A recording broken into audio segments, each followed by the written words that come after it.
les mots ont une signification générale. Et ces mêmes mots vont revêtir une nouvelle signification s'ils passent dans un univers spécifique. Prenons par exemple le mot « charge ». Les premières images qui surgissent en nous renvoient aux idées de quantité, de poids ou à une obligation.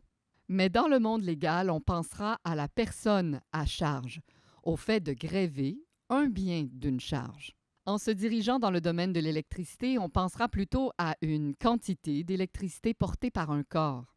En économie, à des frais additionnels en lien avec un service. Et chez les sportifs, on pensera à l'action de heurter volontairement un joueur de l'équipe adverse. Les mots ont donc une définition générale qui varie selon le contexte. Considérons maintenant le mot « pendant ». Le sens général se rapporte à ce qui pend. Mais dans le domaine légal, il s'agira d'une affaire qui n'a pas encore fait l'objet d'une décision. Pour un horloger, le mot pendant devient un élément de raccordement fixé sur le boîtier des montres.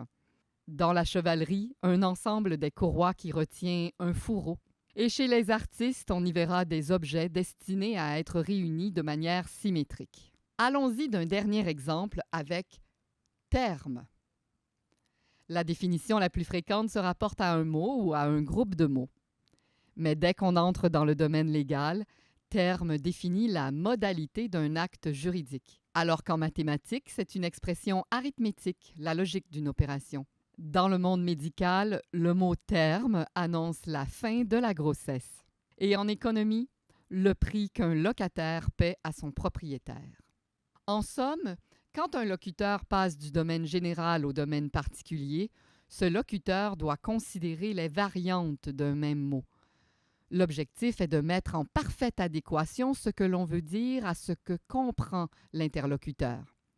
C'est ainsi que le lexique deviendra juste, clair et précis. On a donc tout avantage à développer le bon usage des mots pour les utiliser de manière conforme au contexte de la communication. Pour avoir une explication précise du sens d'un mot, il existe des ouvrages de référence dans la plupart des disciplines, des listes de synonymes, d'antonymes ou d'expressions à privilégier.